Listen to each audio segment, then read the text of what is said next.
Big Thunder grew up in a pretty traditional household. He lived with his grandparents, so he lived on the res. Disconnected from his other side of the family, though, like his dad and his sibling. His mom died when he was young, so he went to live with his grandparents. They were pretty strict in their ways, and they were both survivors of residential schools, and so Big Thunder describes it as kind of like a loveless household. Never heard the words "I love you." He went through a lot of childhood trauma that he carried, but it wasn't until grade 7 that he went to school off reserve. That's when things got really hard for him. He explains it in saying that he had to fight for himself because he looked different. It was a hard world for him in the schools. He constantly got bullied, so he was fighting there, and he said that he experienced severe racism and violence, carried a lot of shame, he was bullied a lot, so he had to fight to defend himself. When he got into high school and started using drugs and alcohol, and things kind of just went downhill. He said when he was 13, he gave his bundle and his pipe back to his grandfather and said, "I don't want to carry this right now." Said he didn't feel like he had the right to carry those items that he earned. So things kept going downhill.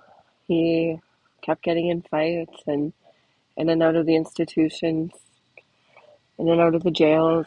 When he got out of Kingston, he moved to Toronto, and things didn't get any better. He continued using drugs and alcohol and was homeless on the streets. And then he went home for Christmas one year, went back to the res. He hadn't been there for quite some time, and he went to stay with his grandparents. When he went home, his grandfather took him into a lodge, started a fire, and even though Big Thunder said, "No, no, no, I can't go into the lodge," his grandfather said, "Nope, you're going in," taking you into that lodge. So he went in, going against his own understanding of staying away while you're intoxicated. He went into the lodge, and that night he had a dream.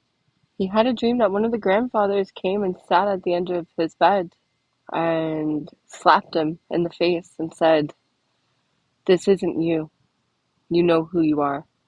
When Big Thunder woke up in the morning, he remembered that. And he went and told his grandfather about his dream, and his grandfather said, "Yeah, I know. They came and saw me too." So his grandfather already knew that he got the slap that he needed. So Big Thunder made a decision that day and said, a commitment, and he said he was going to go to treatment. He made a promise to his grandparents that he was going to go. He was going to really, really try to get clean. So he went to a treatment in Quebec. He explains to me that it was a really Western institution. There was no cultural piece whatsoever, and it was lacking. That's what he was lacking. He was really missing that. But thankfully, he had the support of his grandfather. His grandfather actually came and rented a place out in Quebec and brought the drum to Big Thunder when he needed it. And that's when everything changed. He got out of treatment, graduated that, and picked up his bundle and really started to change, really started to do the work that he needed to do to ensure that he was never going to go back into those spaces again. He had a daughter, and, you know, he made that effort.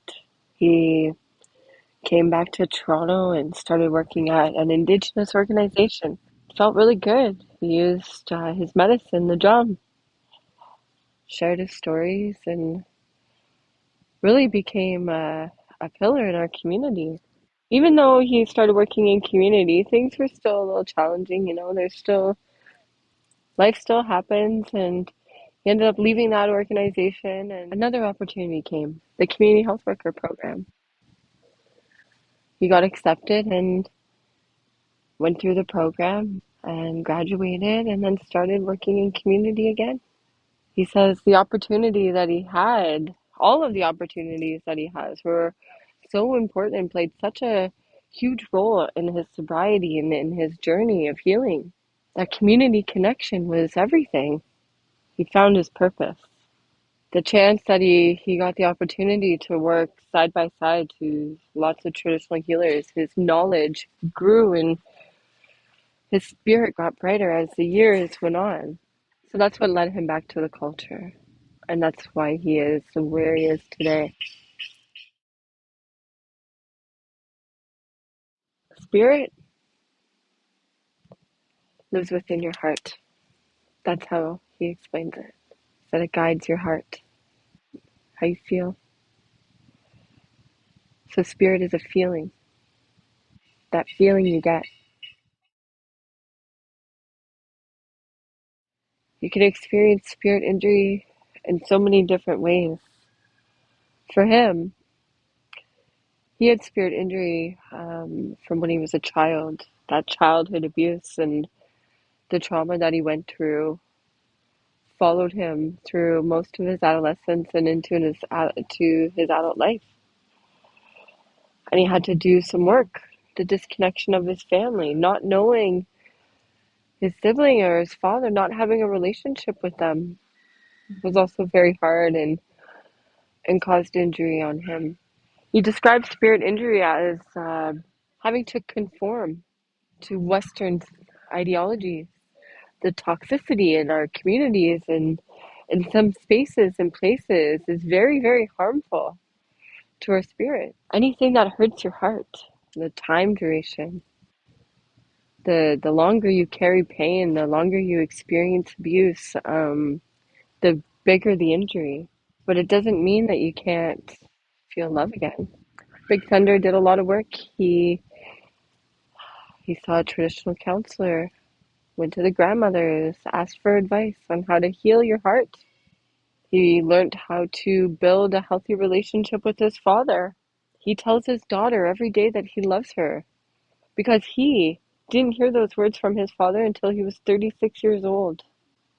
That's spirit injury.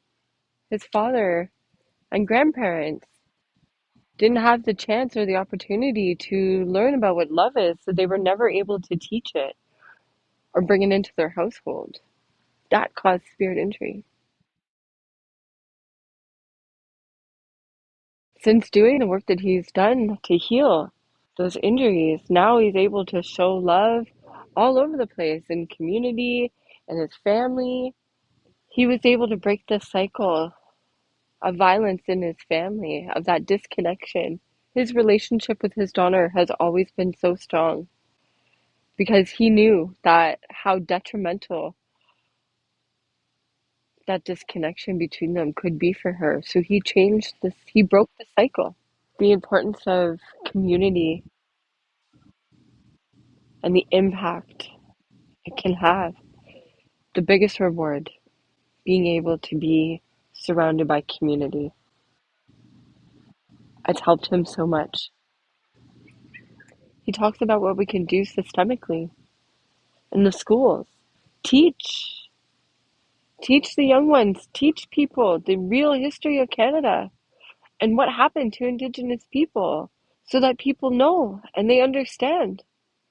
That understanding leads to acceptance and the understanding that we all had to live in harmony. Working in community has been his biggest joy. Educating people, conducting ceremony, picking up his bundle, being proud of who he is, learning how to let go and having that ceremony is very important. He talks about the institutions and how they're harmful places for Indigenous people. The representation in these spaces needs to be at the forefront. Miigwech Big Thunder for your teachings and your stories. Miigwech Nahal.